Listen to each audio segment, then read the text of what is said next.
that'll be a monthly guest on the show. Tom is a veteran and a listener, for God's sake, so you know the guy is solid and will fight for you.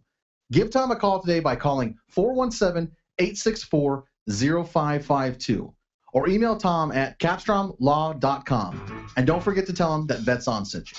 The choice of a lawyer is an important decision and should not be based solely upon advertising.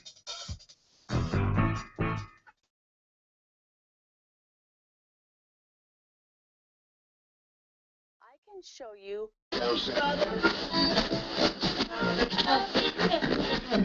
You're listening to The Arms Room on the Vets On Media Network.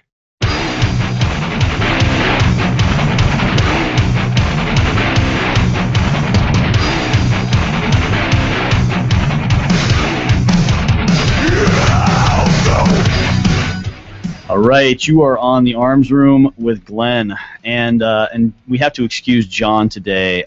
He's dealing with a serious bout of I think it's explosive diarrhea or something like that, and he can't make it into the studio. So, John, if you're listening, enjoy that. All right. In the studio with us today is Guy from Fathom Arms. How you doing, Guy? Oh, pretty good. How are you? Doing awesome, man. Tell me about Fathom Arms. I want to kind of get right into that here for a second. Tell me about Fathom Arms, and here's kind of what I want to know. There's like, I don't know, 200,000 freaking AR-15 manufacturers out there. Right. And we get a lot of questions from students. You know, we always recommend people over to, you know, certain people we work with, like you guys, or you know, some of the other larger manufacturers that we know of that we know make good products. And there's even some large manufacturers that make some really junky products. Correct. And so it's difficult, I think, for the average consumer to figure out when they're looking at someone like Fathom Arms, for example, that's, you know, kind of a smaller manufacturer, on whether or not you guys actually know what the hell you're doing. Right, right. So tell me about Fathom Arms, how you got started, and why people should consider doing business with you as opposed to any of the other number of small people out there. Right. I mean, we definitely are small. We've been around for about a year now, and it's more along the lines of spent a lot of time overseas carrying a weapon every day. So I kind of wanted to put what I thought I always wanted to carry, or something that you didn't have to modify. So you're able to get an upper that is pretty much good to go, and you're pretty dead set on certain components where you don't have to go changing the charging handle. Like the biggest thing for me is putting components into the upper that, you know, I'm not trying to save face on and say, oh, I'm going to put a Fathom Arms charging handle in there when that may not be the best option. So that's kind of why we went to BCM, why we went with the Triad flashlight or stuff like that. We kind of are aerospace inspired as far as our quality control goes. So we definitely we check our components twice before they ever leave the facility. So we check them once on receiving, and then we check them once before the weapon gets built. So it kind of ensures that we're providing the best product to our consumer. So yeah, I mean that's pretty much the long and short of it. I know you guys have been running this gun for a while, and I know you're probably pretty happy with it. I haven't heard anything negative yet. Not yet.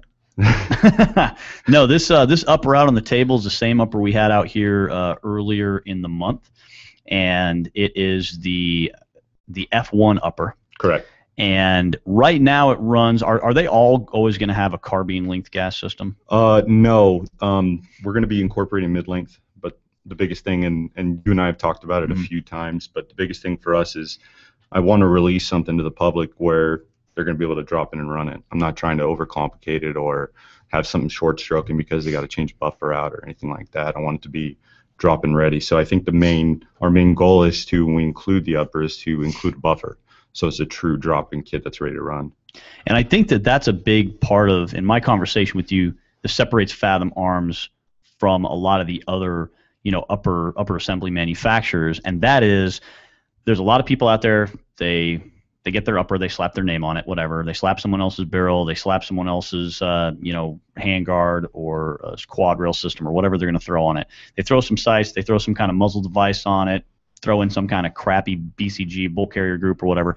Bam, they've got an upper and they're selling it. And having seen, I mean, literally hundreds, at least hundreds of different types of AR configurations, maybe thousands, I don't know at this point, through training classes.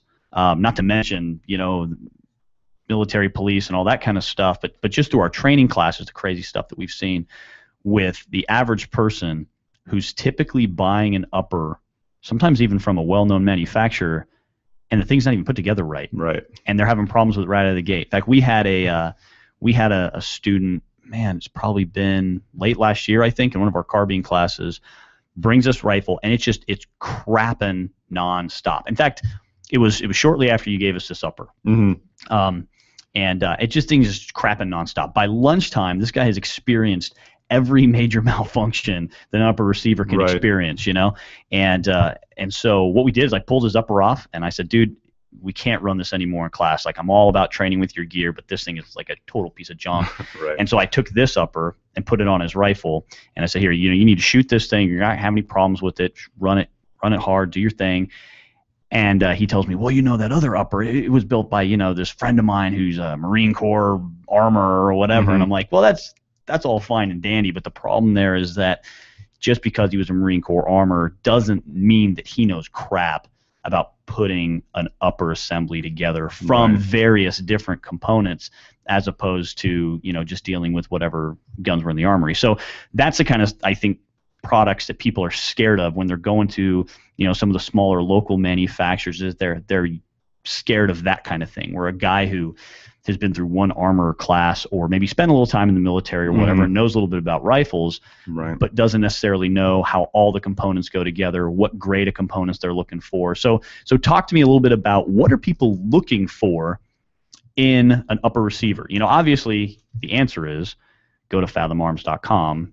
Well, ideally. And buy an upper receiver, right? Well, but what are people looking for if they're not going to do that, or if they're already, maybe they want to piece their own together, or they're, whatever. What are they looking for? Well, the biggest thing is, to me, right off the bat, is specs. So black and white. If you're looking online and you're looking at a manufacturer's website and you can't see any specs, what the barrel's made out of, what the bulk carrier group's made out of, just stay away from it right away.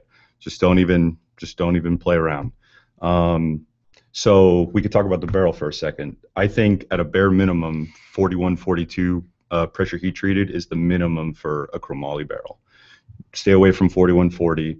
If you're going anything above that, all our barrels are 4150V, so they have that vanadium in there for extra durability, and that's kind of the basis for the barrel as far as I'm concerned. Now, when people are throwing out all those numbers with steel, I mean, I know a lot about the AR-15 platform. I can take this thing apart and put it back together, and I still don't understand most of those numbers. So speak a little more English to me. What are we looking at with those kind of numbers?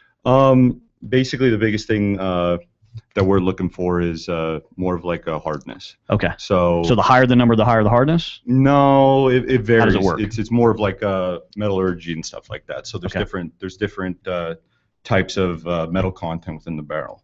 So without overcomplicating it, basically 4150V is like the mill standard. Okay. So we kind of try and emulate that. So by going with the 4142 pressure heat treated, you're hitting the same Rockwell hardness as a 4150V. Okay. So it's 4140 kind of galls a little bit. So it definitely we definitely want to stick with 4142 pressure heat treated or above. Okay. So that's a barrel.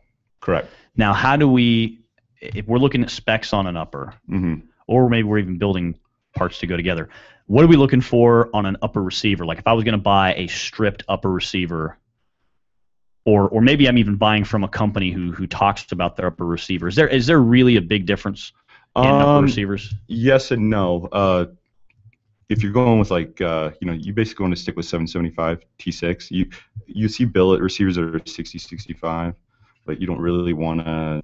It's all different schools of thought realistically, but we stick with just a 775 T6. So sticking with a forging because it works. And now, why not the other one? 6065 billet. The reason why I don't go billet is just because I try to stick more towards a mil spec guideline. So I'm not knocking billet or any of that nature, but there's definitely billets. In my opinion, a little more show. Forged at the end of the day is going to be stronger in tensile strength. Okay. So what else am I looking for then? If I'm going to buy an upper receiver from someone, I'm looking for the specs. I'm looking at what kind of barrel's in there. Right, bolt carrier group, hands down. Bolt carrier group. So tell me about the bolt carrier group. What am I looking for? Well, first of all, for just the carrier portion itself, you just want to be looking for, full auto is something that we kind of go with. Staking is super important. On the I'll actually bust it out here and show you. On your gas key, chrome lining inside the gas keys is pretty vital in my opinion. And 8620 material on there. And then as far as the bolt goes, Carpenter 158 is the way to go. Carpenter 158. Yeah. Now, when you're talking about full auto, hold that bolt up, kind of pointed at the camera. So if anyone's actually looking, show them the bottom though, so they can see that. This bottom section is important. So basically, you just want to make sure this tail, on a semi-auto, you'll see it, but on a full auto, you just want to make sure this tail is perfectly flush with the top there. And the difference between a semi, hold your finger about where a semi-auto typically goes. Yeah. So you get a lot more meat on there, a little bit heavier, slows the cycle rate down a little bit. So you're looking for a full auto capable bolt group, and that's not necessarily if you're going to own or run full auto guns. Yeah, definitely. It's totally legal to own too as well. There's a lot of misconception that having a full auto carrier is has legal. nothing to do with anything else. Right. It's just a part, and it's it doesn't increase or decrease the functionality of the weapon. So why would you, as a manufacturer, recommend the full auto bolt carrier group or bolt carrier? I should say. A little bit heavier. Smooths the cycle rate down. It just makes the weapon function better. Okay. You also talked about staking. Hold that up and kind of point to the very, very special parts we're looking for staking at. Now, so we run grade 8 screws in there, and definitely staking's important. You really want to be able to. You really want to put some force down on those screws so they don't back out when you need them most. Oh, here, Adam's going to hold it up. Your hands are going to get dirty, Adam. Oh, crap. Now he's going to cry. There you go. So when you're talking about the gas key, which Adam's kind of pointing to there, you're looking at staking, and I've seen factory staking. It was terrible. Right. You'll see like the ones where they put the two little dimples in there, which doesn't do anything. Like you've actually got to have a substantial amount of meat or metal pressed in there, and this is to hold the screws in place so that all that firing and that bolt jamming back and forth isn't going to loosen that gas key and cause a loss of gas pressure, which can lead to short stroking and other issues. And there's definitely different schools of thought on that as well.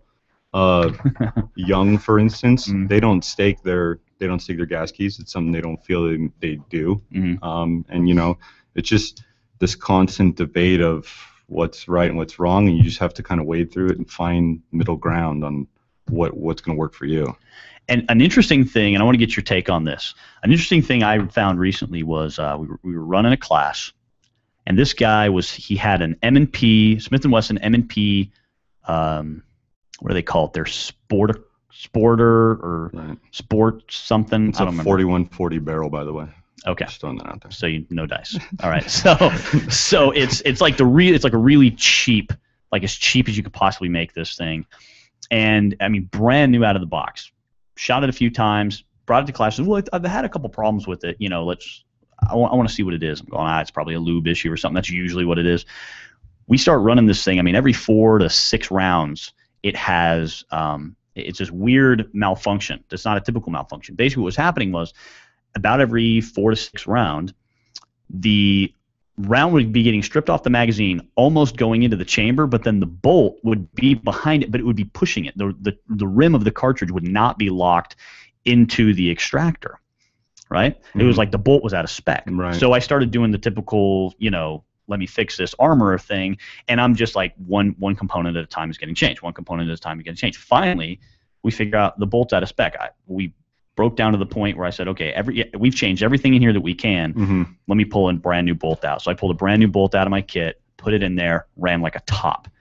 So point being, and I want to get your input, is there are guns that you're buying off the shelf from well-known manufacturers that may be totally out of spec. Right. And, there's a few manufacturers that kind of have their own specs as far as even, we run for instance, our lugs on our upper receiver, they are the mill standard, and there's a lot of manufacturers that don't like to follow those standards. They kind of have their own specs because they don't want any wiggle room between the upper and the lower, so they'll do their own thing. Well, you're going to have problems with my upper fitting on those lowers because they're too tight. Right. And of course we know, and for those of you who may actually let's put it this way. For those of you who don't know, wiggle between the upper and the lower don't mean a damn thing. So quit putting in that stupid little red Accu stop or whatever that thing is called, the Accu crap, and whatever other craziness you're putting in there. Battle rifle. It's okay if that rattles because that doesn't affect anything about the accuracy. Correct. Everything in the accuracy is in the upper. All the lower is doing is smacking the firing pin for all intensive purposes. Correct.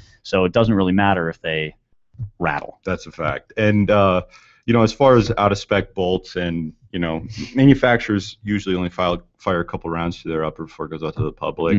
We fire 6, and we fire 2 rounds to 3 different magazines: a Magpul Gen 1, a Magpul Gen 2, and a USGI, because those are the most commonly used mags. So we really go the extra mile to make sure nobody has any problems. Our bolts actually, we have that crane O-ring in there, and you may or may not have issues reloading your brass after you run that O-ring in there because it rips the casing clean out of the. It does. I've noticed with this thing. I mean, it's very positive extraction. Right, and that's all we're going for is ultimate reliability. And a lot of manufacturers don't do that. I mean, I don't know. I guess our upper is almost anticlimactic because it works and you don't have any issues, and we haven't. For every 10 people that buy one of our uppers, 1 or 2 will write a review, but if we made a bad product, there'd be 10 bad reviews. Yeah, not as many people say good things as people say bad things. And I know we've run this upper right around 2,000 rounds. We've run it dirty. We've run it dry. We've run it super wet. We've run wolf. We've run it we basically run it, cyclic. I mean, just mag dumping with a 3.5 pound trigger, just absolutely as fast as we could run it, no problems. We've run some of that junky Silver Bear through it. We've run Tula through it. All the M855 and M193 stuff, all the factory. I mean, we have literally had no problems with the gun so far. So I think that lends a lot to the fact of you can take a gun off the shelf, an upper off the shelf, and here's the crappy thing about what goes on in the AR world today. People almost expect these things to malfunction because there's so many manufacturers out there that are building bad guns. I mean, when people go like, "Oh yeah, my gun only malfunctions every now and then," I'm going, "Dude, I have an upper, that was custom built for me, and it's got it's probably at 15,000, 20,000 rounds by now. Right. 0 problems, and that's how it should be. You shouldn't buy an upper. Like for me, if I buy an upper, I buy a gun and it starts having a problem. Like, stop using that thing, figure out what the problem is, and potentially get rid of it. Right. I don't want a gun that's going to malfunction every now and then. Well, and you're most the customer basis in that standpoint of, if I own a gun and it fails, I don't ever want to use it again, even after it gets fixed. I lose all confidence in the weapon. Right. So, and that's kind of my goal, is to make it so there's never a problem. I mean, if somebody had a problem with an upper, they're having a problem with the bolt, I'm not just going to give them a bolt. I'm going to give them a whole group and say, here you go, try that, see if that fixes the problem. And that's kind of the standpoint is that you can't, the second somebody loses faith in their weapon, it's a done deal. Now, there's 2 more things I want to ask you about before we go on break. We just got a couple minutes, right? Okay, so we just got a couple minutes. Here's the questions I want to ask. First, chamber, and second, the HPI MPI. Okay. All right. So chambers 5.56 and 2.23. Correct. For those of you who don't know, you can shoot 2.23 and 5.56, but you shouldn't shoot 5.56 and a 2.23 chamber. And people go, well, that's no problem. Most AR-15s produced these days have a 5.56 chamber. Well, that might be what they're stamped with. Right. But there are a couple very well-known manufacturers who, people listening probably have some of their rifles that say they're 5.56 chambers, and they're actually 2.23 chambers, right. And they'll start having a lot of stuck cases, failures to extract, stuff like that, and other maybe larger issues. So all of your chambers are all 5.56. Yeah, 100%, and all our chambers are checked with a go and a no-go gauge, not a field gauge. We follow SAMI specifications, so it's definitely tighter tolerances than that of NATO. If you try to run a magazine of reloads through a Smith & Wesson, it'll run just fine. But if you try to run reloads and they didn't size the cases properly, it's not going to work in this thing. Right. Because our tolerances are tight. And the reason why we do that is because you shouldn't be going for a field gauge measurement, 1.472 3.6. You shouldn't be even going for that measurement off the bat. You should be that to me is a bad rifle. That is something that in the field it's still functional, and a lot of manufacturers follow that standard of a field gauge, where we follow a no-go spec of 1.47. I got written down because I don't like to memorize specs. 1.4696. So the tolerances are tighter coming off the production line. Right, and that's the way they should be, because you shouldn't be going with a looser tolerance off the bat. It should be something that is the rifle grows into a looser tolerance, so you get more life out of it. Right. So if I'm already failing a no-go spec, and I've received barrels before that are out of spec from really reputable people, and sent them back and swore up and down they're good, and then they check them, and then I just get new barrels in the mail. Nobody even calls to apologize. Right. So that's just important. So yeah, ours are a true 5.56 chamber.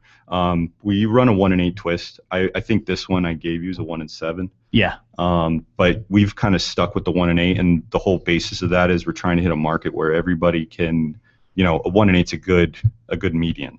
So you can run the heavier ammo, you can run the lighter stuff. You can run 55 grain. You can even run a little lighter, not worry about any tumbling or anything like that, which you traditionally don't have to worry about 1 and 7 anyways. But, people will say, yeah, 55 grain tumbles, but I mean, our 1 and 7 doesn't tumble 55. So it's, trying to hit that median ground. Mm-hmm.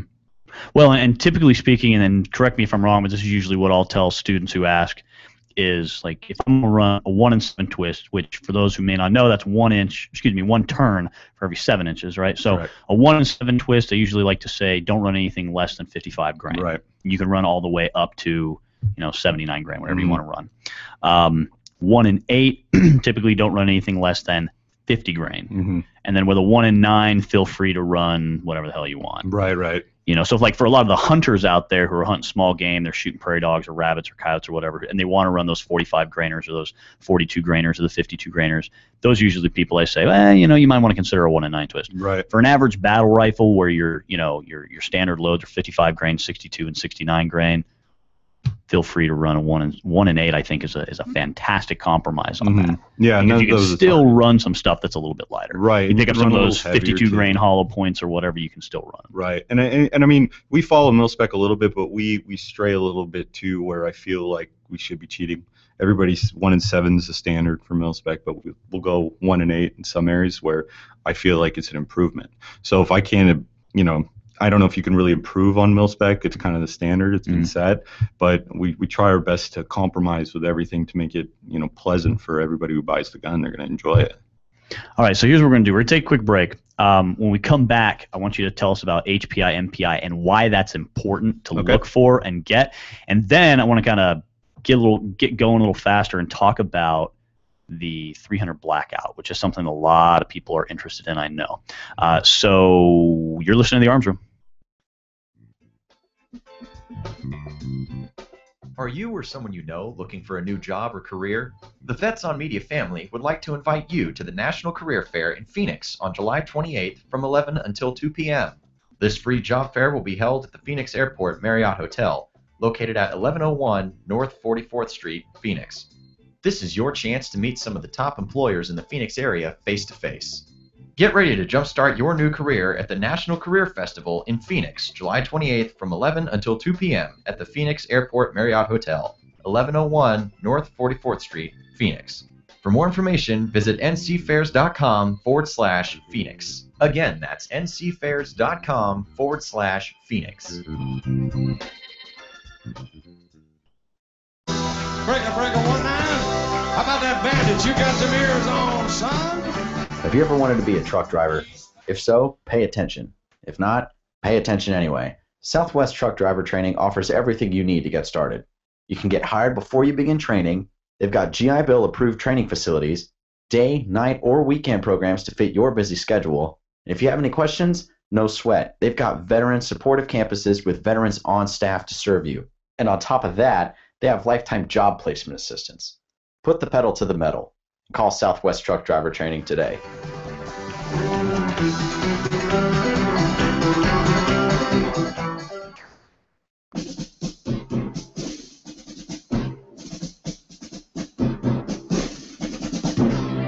Everyone's going to need an attorney at some point in their life.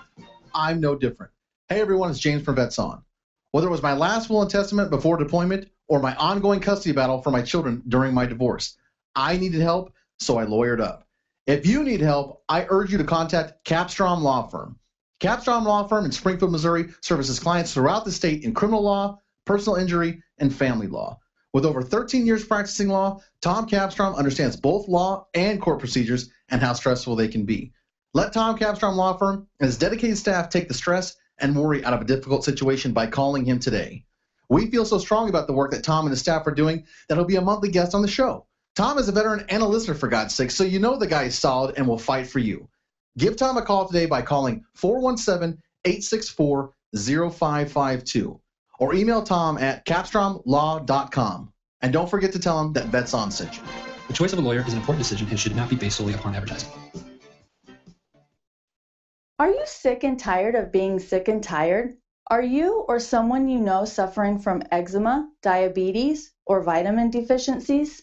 Then I can share with you something to help remedy that with health and wellness. It can be a business plan too, which is a great opportunity to meet and interact with all types of people who care about changing lives. So when you are ready to make a difference, call Jamie at 602-295-9969. That's 602-295-9969.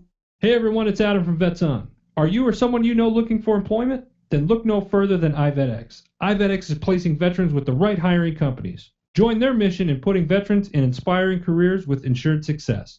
Access their national pipeline of military talent for companies. All veterans are pre-screened for 55 soft skill sets, 800 clarification types, education, experience, salary range, and so much more. iVetX can help you find the perfect job to veteran match. Your skills are based on what's needed for success in that job. If you're a hiring company or a veteran looking for your next career, then get started today and go to www.ivetx.com. iVetX, bridging the employer-veteran gap by putting Americans' veterans to work today.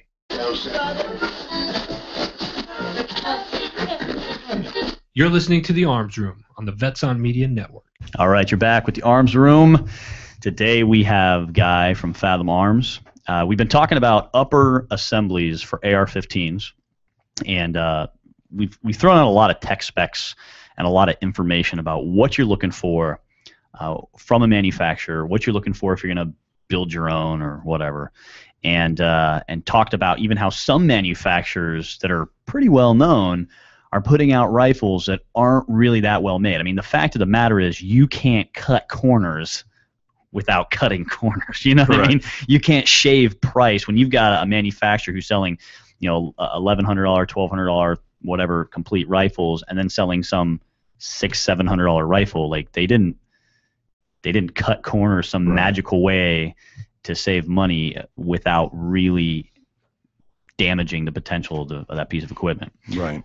So before we go on, if anyone has any questions, you can always call the show 602-399-7787. You can also post up on the Arms Room Facebook page on the We're Live post. And if you have any questions for Guy about AR-15s or upper assemblies or whatever, the meaning of life. All right, so tell us about HPI, MPI, and why people should be interested in that, Guy. Okay. And real quick, touch on what you were saying about the specs. Yeah, please. We're totally transparent. So you can go on the website and you can read every single spec, and you can highlight that spec and throw it in Google, and you will learn everything you need to know about that spec. So on that note, high pressure testing, magnetic particle inspection, HPT, MPI. That's what it is, HPT. Sorry, I kept saying HPI. But you didn't correct me. Thanks for nothing. You're good. You're good. All right. I mean, it's an inspection, I guess. You're good. But so with HPT, basically you're running a high proof load through the bolt kit or through the bolt assembly. I believe, just offhand off the top of my head, you're looking at about 53,000 psi for a standard 5.56 round.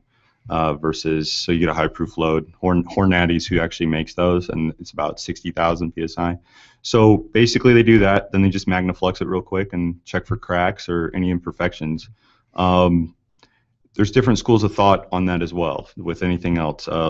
HPT is inherently destructive, so you do lose bolts to that test. where they may or may not have failed. So a lot of companies are just going with an MPI standard. And ultimately in the end, I guess it kind of saves the company money because you're not wasting bolts and everything like that. But I high pressure test my stuff, and that's just the way it is. If it's gonna fail, I want it to fail there. I don't want to fail in somebody's gun. And I haven't high pressure tested bolts fail few and far between versus just standard MPI. I have seen bolts break. Yeah, they do. And none of those have ever been HPT bolts, of course. And they break right usually at that at that cam pin. Yep, that's always where it is. Yeah, they break usually right there. So I mean that's an important spot to check. But if you're not going to do an HPT and MPI, it in itself is pointless because all you're checking there is surface imperfections. You won't see anything that's underneath the metal that you can't see, and that's kind of what high pressure testing covers. So what does MPI do? That's just a surface check. Yeah, it's just a surface check. So you just you run an electrode on that thing, and then you pour granules on there, and it'll highlight the crack. And there's a few different ways to do a non-destructive inspection because that's technically what it is. You can use like an illuminating dye. There's different ways to check it. So the real point of the matter is this: at Fathom Arms, guns are tested to a much higher rate and built to a much higher standard than what you're going to find at most other places. And yes, and that's incredibly important. I don't think people understand how important that is. And I've heard the excuse of like, well, I'm not taking my gun into battle. Like, look, I don't care if I'm recreationally shooting. The last thing I want to have to do is deal with malfunctions. Well, it's worth me saving $200 or $300. It is until something breaks on there. True. And people it's easier for someone to spend $1,500 on a Kimber than it is $1,500 on a rifle for some reason, which doesn't make any sense. Yeah, it blows my mind as well. So my biggest thing is my upper is about $1,000. You can go into Walmart now and you can find something from a big manufacturer. 4 letters in that name. Right. That's $1,200. But what you won't find is what I talked about is transparency. You will not see the specs. If anybody can find the barrel specs and the bulk carrier group specs for that gun, send it to me because I'd like to see it because I've yet to find it. So. And I think that's a really important thing, whether you're looking at it for recreational, competitive, or combative use, and combative, of course, being self-defense or anything like that, or even hunting use.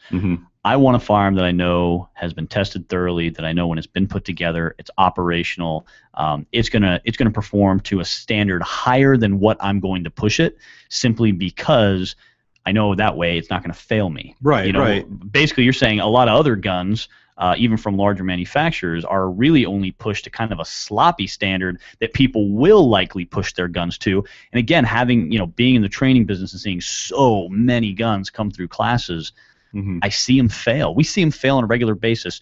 In fact, here's an interesting backstory on how many guns we've seen fail. We've seen so many AR-15s specifically out of all the other firearms that we see come through classes. We've seen so many AR-15s fail. Almost every single one of them is either from a manufacturer that I personally don't prefer, or they've been some kind of built in the garage kind of thing. Right. It got so bad that I actually went down and became a certified armorer just for my classes. Right. And I carry around an armorer's kit and extra parts to my AR-15 classes just so we can keep guns operational. And now, of course, we kind of skip that step. We've got the Fathom, and we used to just kind of use our personal rifles that we'd give to people like, here, use this thing, and quit screwing up class. And now we just give them the Fathom, like, here, you want a gun that runs? Run this thing. Right. And that's what most people don't understand, is that you have to get a gun that's built to a standard higher than what you're going to be running it, because if it's built to the same standard that you're expected to run it to, then sooner or later it's going to fail. Right, and and it's with anything. I mean, if you're willing to bet your life on your gun, or you're willing to use it for something that you feel is important, or if you just want to buy something that you may consider the best, you have to do your research, because a lot of these companies, they just throw a black rifle out there, and you're gonna, unsuspecting public, if you don't know anything about it, you're just gonna assume it's built to a specific standard, and it's not gonna break on you, or it's not gonna fail. So it's just very important to do your research, and why not? Why not buy something that's high end and it's gonna last you, and you can pass down to your children or something? I look at all firearms like a lifetime purchase. Right. I mean, I have guns that my great grandfather had.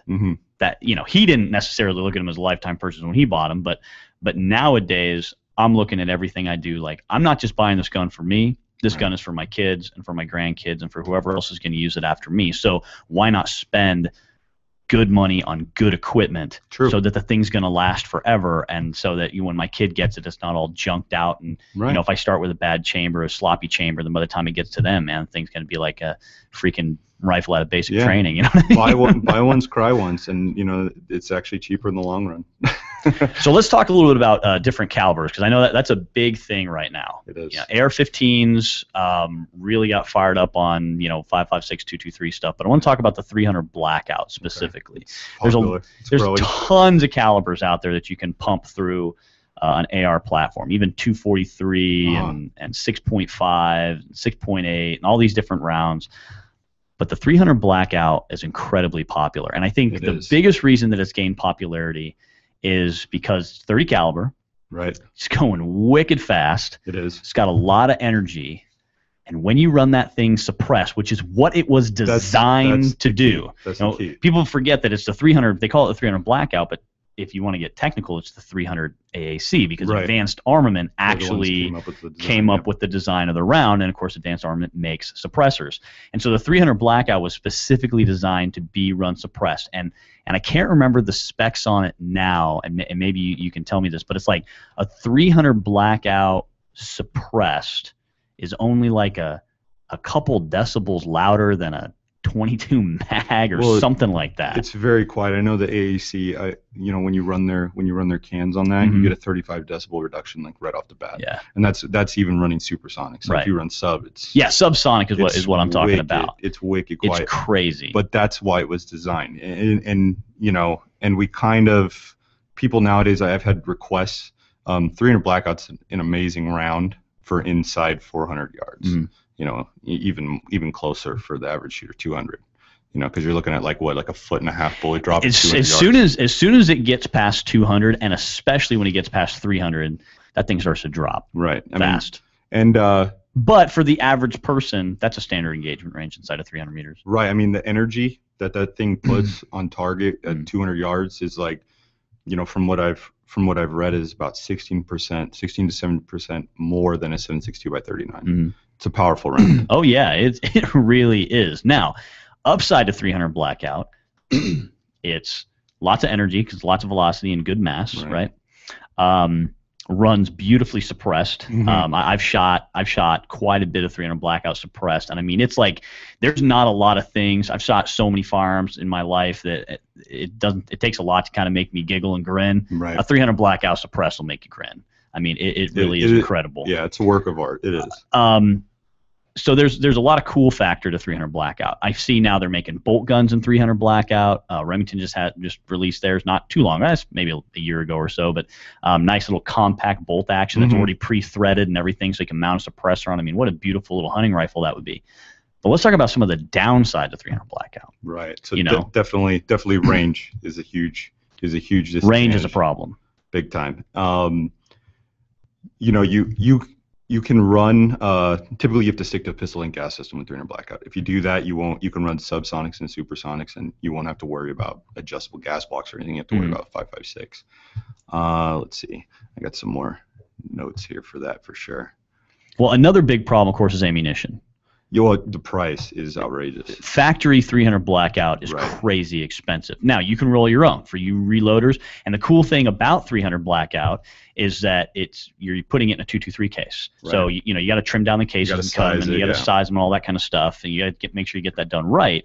But if you have a plethora of 5.56 223 cases, you're in business as far as loading 300 Blackout. Right, but the cost is even with a reload is almost exactly as much as buying brand new 5.56. Because of the bullet expense, bullet, the projectiles, everything else involved in reloading. It turns out to be roughly 30 cents a round, which is kind of what 5.56 is at right now. So another aspect that you have to decide if you really want to do this or not is the if you're going to spend that money on ammo and you're kind of a novice shooter, it may behoove you to spend money on cheaper ammo like a 5.56 and train and spend the money on training. so you can appreciate when you move up to something like 300.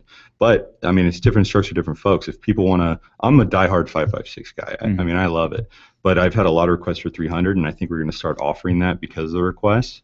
But so you've been custom building some. I know I've seen some of them. Just one-offs for certain people when I get asked, and they've all been SBRs, and that's another thing. If you're going to plan on going the SBR route, cool. If you're going to turn into a pistol, that's a good way around it. But if you're gonna want to run an SBR, they can, and that's if you can't run it like that, you may want to consider. See, if in my opinion, based on just experience with the round and lots of firearms, if you are running 300 Blackout unsuppressed, you are missing out on the advantage of 300 Blackout. Like, what's the point now of shooting 300 Blackout? Yeah, you got a little more energy or whatever, but honestly, it's like the round was designed to be suppressed. It was. You should be running it suppressed, or you're really spending money on getting an upper and spending money on the ammo that's not worth it, in my opinion, unless you've just got the money to burn and you just want a new toy, in which case that's great. To each his own, right? Yeah. Now, there's another advantage to 300 Blackout that we didn't talk about, and that is that 300 Blackout uses the same magazines as 5.56 because it's the same case. And bull carrier groups. So other than just changing the upper, it's kind of a modular thing too. You can pull a bolt carrier group and charging handle out of your 5.56, slap that into your 300 upper, slap that onto your lower, and use the same mags. Just be damn sure that you know what you're loading in, because I have seen some very interesting things so far just posted online. I haven't seen them in person, but there's some very interesting situations that people have run into accidentally loading the wrong thing. Right. And it's an excellent caliber. If you're going to stick, and you're going to hunt pigs at 100 yards, the thing is devastating. Right. It's as devastating as it gets for an AR build, unless you're going, Beowulf or something. Right. But if you have to, in my opinion, run it like it's meant to be run if you don't want to make that commitment, because that's what it is. It's a huge commitment, because you're not just getting the upper and the bullets. You're getting the silencer. You're waiting on a tax stamp. Everything else that comes along with it. You're 8 months out before you could ever really shoot the thing. So if that's not what you want to do, go 5.56. I mean, you'll be happy. 5.56 constantly gets kind of dogged on because it's a small round, but I mean, it's powerful. It's moving fast. So it'll do the job for, most whatever you're doing, unless you're hunting bear or something, then you're going to step up. But then a 300 Blackout, then any 30 caliber is nice. Right. All right. We're going to take a quick break. When we come back, we're going to talk more about Fathom Arms, what else you guys offer, what you do, maybe some of the different services that you can do for people who might be listening, maybe who already have ARs, things like that. You are listening to The Arms Room. Everyone's going to need an attorney at some point in their life. I'm no different. Hey everyone, it's James from Vets On. Whether it was my last will and testament before deployment or my ongoing custody battle for my children during my divorce, I needed help, so I lawyered up. If you need help, I urge you to contact Capstrom Law Firm. Capstrom Law Firm in Springfield, Missouri services clients throughout the state in criminal law, personal injury, and family law. With over 13 years practicing law, Tom Capstrom understands both law and court procedures and how stressful they can be. Let Tom Capstrom Law Firm and his dedicated staff take the stress and worry out of a difficult situation by calling him today. We feel so strong about the work that Tom and his staff are doing that he'll be a monthly guest on the show. Tom is a veteran and a listener, for God's sake, so you know the guy is solid and will fight for you. Give Tom a call today by calling 417-864-0552 or email Tom at capstromlaw.com. And don't forget to tell him that Vets On sent you. The choice of a lawyer is an important decision and should not be based solely upon advertising. Would your goal be to get you and your family out of debt? I can show you how thousands of people and families are doing just that. This is a business plan made simple. We offer everything from weight loss products to green cleaning solutions. Whether you're interested in making it a full-time or part-time opportunity to become debt-free, or if you are just sick and tired of being sick and tired, call Jamie at 602-295-9969. That's 602-295-9969. Breaker 19. How about that bandage? You got some ears on, son? Have you ever wanted to be a truck driver? If so, pay attention. If not, pay attention anyway. Southwest Truck Driver Training offers everything you need to get started. You can get hired before you begin training, They've got GI Bill approved training facilities, day, night, or weekend programs to fit your busy schedule. And if you have any questions, no sweat. They've got veteran supportive campuses with veterans on staff to serve you. And on top of that, they have lifetime job placement assistance. Put the pedal to the metal. Call Southwest Truck Driver Training today.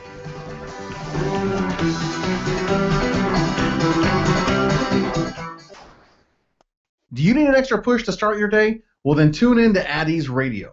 Addie's Radio is a show that explores tough questions in an open and fun forum.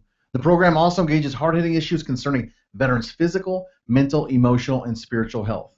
This show airs every Tuesday from 10 a.m. Pacific Standard Time on the Vets On Media Network. Addie's Radio is hosted by Jesse James, a combat veteran of Afghanistan, so he knows the problems that veterans face every day. Jesse provides you guidance each and every week to be a better you. So tune into yourself each week by tuning into Addie's Radio. Go to vetsonmedia.com for show details. Are you or someone you know looking for a new job or career? The Vets on Media family would like to invite you to the National Career Fair in Phoenix on July 28th from 11 until 2 p.m. This free job fair will be held at the Phoenix Airport Marriott Hotel, located at 1101 North 44th Street, Phoenix. This is your chance to meet some of the top employers in the Phoenix area face-to-face. Get ready to jumpstart your new career at the National Career Festival in Phoenix, July 28th from 11 until 2 p.m. at the Phoenix Airport Marriott Hotel, 1101 North 44th Street, Phoenix. For more information, visit ncfairs.com/Phoenix. Again, that's ncfairs.com/Phoenix.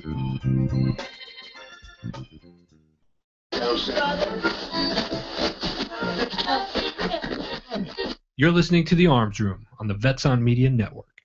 All right, you're back on The Arms Room. We've got Guy from Fathom Arms. Guy, tell us more about Fathom Arms. We've talked about uppers. We've talked about what people should be looking for. We've talked about how people should be selecting them. We've talked about the kind of testing that your guys' uppers go through, which is far superior to what I think most even off-the-shelf large manufacturer factory uppers are coming off the shelf at, and that has a lot to do with, if people really saw how bulk guns are produced, they wouldn't be so hot to buy bulk manufactured Correct. ARs. And then we've talked about the 300 Blackout, kind of pros and cons of that. Tell us more about Fathom Arms. Probably the first thing actually is that I like about you guys is that you're based in Arizona. Yeah, we're out of Flagstaff. So, I don't know. We rose from this downward market of AR-15s where everybody was putting out subpar stuff just to get stuff out in people's hands, preying on the panic. So we came about after that. So, it's, everybody's kind of had their fill in a sense. So we've differentiated ourselves in offering something that's a little more high end, a little more refined, where, our customer base is more people who know what they're looking for. And, we don't have a lot of first time buyers, a few and far between. So, I don't know. It's definitely been kind of a hard road. Like we talked about on break there, we met some pretty important people, and Right. we're starting to make headway. We're going to be offering new products coming in the next few months. You're going to see lowers at the end of the year. Cool. Nitrate finished barrels, which from that point you're extending your barrel life. You're rivaling chrome lining, if not even surpassing it as far as barrel life, and you're getting the accuracy that is that of like a chromoly or a stainless. So it's really like the ultimate finish. So we're going to be offering those here coming soon. And then, bulk carrier groups too we're working on. We're teaming up with Azimuth Technologies, and we're going to be offering an enhanced bulk carrier group. So it's gonna start getting big. We're trying to keep our price point the same too. So when we offer our nitrate barrels and we offer that, our price point's not going to change. So we just found a better way to do things and, still keep costs down for everybody else. Now, by the time you guys have a lower, and I imagine probably kind of the type of lower you're going to put together, and you throw that lower on an upper, your price point at that point, like let's say the F1 upper on the kind of lower that you're envisioning, what kind of price point would you be looking at then for a complete rifle? Probably around $1,600, but I mean, we're gonna have like an AGL trigger in their stock, Right. and we're gonna have we're gonna have an H buffer in their stock. We're gonna have a lot of stuff done. We're gonna have a bad lever thrown in there already with a 45-degree selector. So a lot of KNS pins. So there's a lot of stuff that we're gonna be offering that you're never gonna see in a factory build rifle. I mean, you'll never see that. You'll never see KNS precision pins in a factory built rifle. But we're just gonna go that extra mile just to make everything smooth and functional. That way, you're not going to have any problems. Right, and that's the whole goal, is to just every weapon we try to build is something that I feel comfortable carrying, and I bet my life on it, and that's kind of our standpoint. And I think a lot of people see when they're buying AR-15s, because I've always called the AR-15 that it's the Barbie gun. You know what I mean? You can literally accessorize anything on it. It's the Jeep of firearms. And so you see a lot of people buying AR-15s, and then they have to spend all this extra money putting all these little parts and pieces and different triggers and different charging handles and different sights, because the stock sights suck and the stock charging handle sucks and this is crap and the trigger's no good, and and so they're upgrading all their stuff, and it's like by the time they get done, they've potentially affected sometimes the functionality of the gun because of the modifications that they've made, because a lot of people they want to buy all the cool stuff, but they're not thinking about buffer springs, buffers, and the things sometimes that really, really make a difference, that can change how a firearm's actually going to operate or how it's going to perform, and they're not thinking about those things. And so it's like by the time I added all that stuff together, and maybe I quote unquote saved money by buying by buying some an $800 or $900 or $1,200 off the gun shelf at Walmart or something, I really haven't saved anything in going to Fathom Arms and buying a complete rifle that's off the shelf. I mean, put an optic, and you don't even necessarily need an optic, but it's like, if that's the only thing I may add to the rifle, would be like an optic and a light. You know what I mean? Other than that, the rifle is set up exactly the way I want it to be set up. It's got all the parts and pieces in it that I need. It's already got the good trigger. It's already got the good charging handle. It's already got a good set of sights. It's already got a good muzzle device. Everything in there is already 100% set up the way I want it to be set up, so I don't have to spend any other money off it. And I think that's probably why, like you mentioned earlier, you don't see a lot of first-time buyers. And that's just because you've got guys like us who want to come in and say, okay, I know what I want now. I've spent money on junk. I've spent money on other things. Now I know I just want the good gun. I don't want to have to waste money. But as first-time buyers, it would really, really be to their benefit to spend that extra money and get the better rifle. That way, like you said earlier, this is your lifetime purchase. You buy this thing. This is the only AR you may ever have to buy. Now, if you're like the rest of us, you're going to get the black rifle disease and probably own several of them. That's how it works. But the point is, like, this could be the only rifle that you ever need. And and on that note too, I mean, I don't know many in the manufacturers who answer their phone pretty much like I do. So, I get phone calls sometimes at 2 a.m. and you're talking to the same guy who, does everything, including build the weapon. So, I don't know. I just think it's important to be fully involved in every aspect of the business, and that's something I really try to do. So I deal a lot with my customers, man, and I aim to please. And I've considered OCD a little bit when I build these things, but I think it's important. There could be a lot worse things out there than an OCD rifle manufacturer. Exactly. Most of my background is aviation engineering. I worked with Skunk Works, Lockheed Martin Advanced Development Program for a little bit, so a bunch of Black World projects, one-off builds where you have to do it right or else you break something, and then the other piece doesn't exist. So it definitely has made me almost worrisome when I build weapons, how much I check things. And I check stuff, I'm overkill, but you know what, at the end of the day, I'll never have a rifle leave my shop that doesn't work. So and that's all my goal is. I don't want them to come back to me and say, hey, there's a problem. I just want them to work. I'm not trying to get the sale out the door. I'm trying to get the back end where everybody talks about it, how great it is. Well, I don't remember, when you first contacted us, a while back, and you're like, hey, I got this AR-15 upper, would you guys mind testing it? And I'm like, yeah, here we go. There's plenty of people that we've done that for, and there's plenty of people we've had to give the sad report to, what I mean? Sorry, dude, this thing started hiccuping after X number of rounds. And so, the first thing we did when we got it was, we did our standard, let's make this thing fail. You know what I mean? And we ran a bunch of crap ammo, and we ran it really hard, and we ran it bone dry, and we tried to do everything we could to make it fail.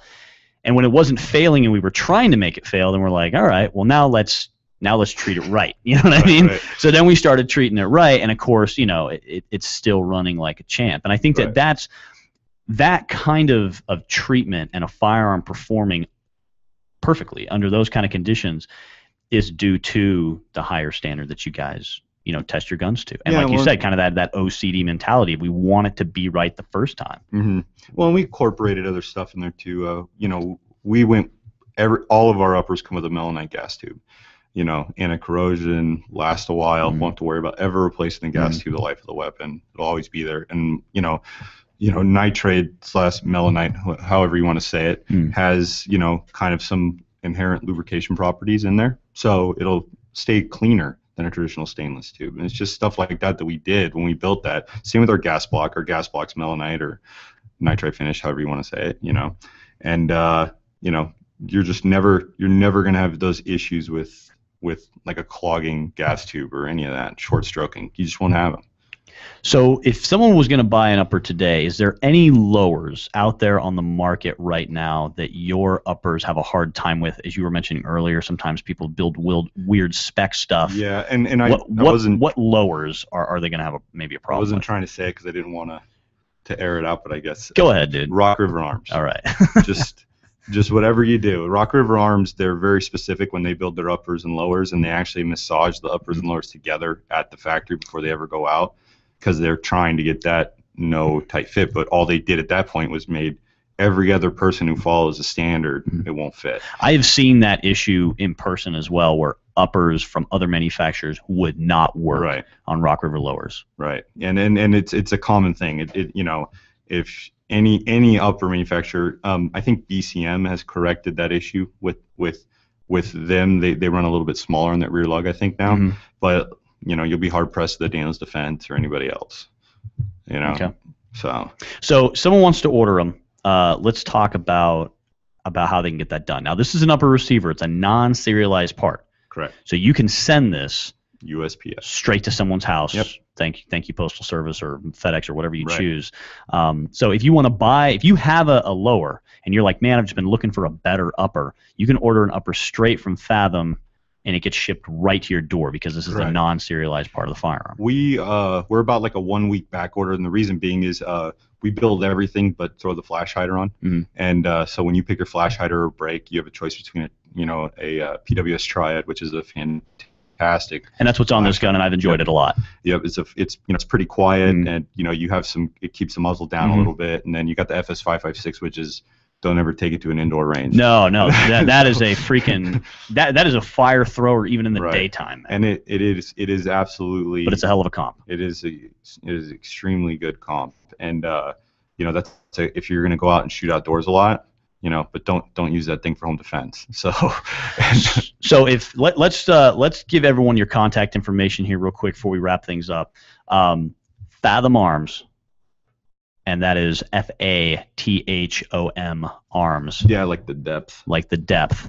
That link to the Fathom Arms Facebook page is on the Arms Room Facebook page, so you can always go there on the We're Live post, and you'll see that. Obviously, we'll be posting this video up afterward. We'll throw in the link to Fathom Arms website, but it is just fathomarms.com. That's it. Yeah, and we're on Instagram and all that good stuff too, and it's all just Fathom Arms. Do you guys have any kind of really great deals, specials, anything going on right now? We do. We still have, I believe, that discount for Arms Room, that 10% off going.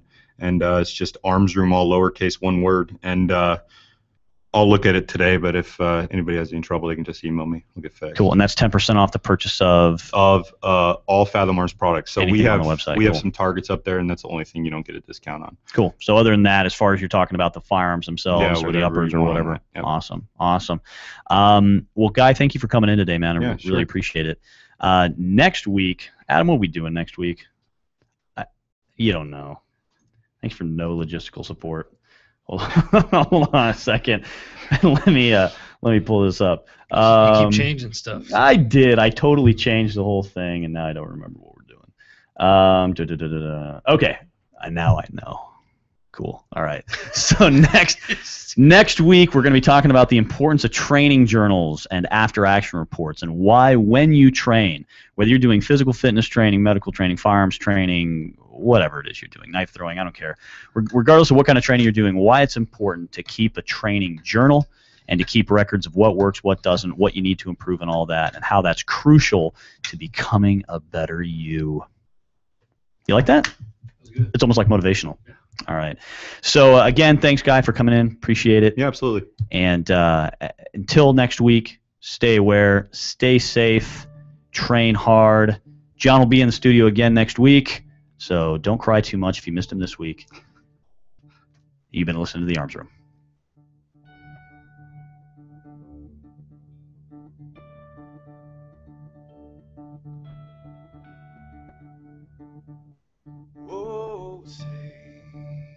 Can you see by the dawn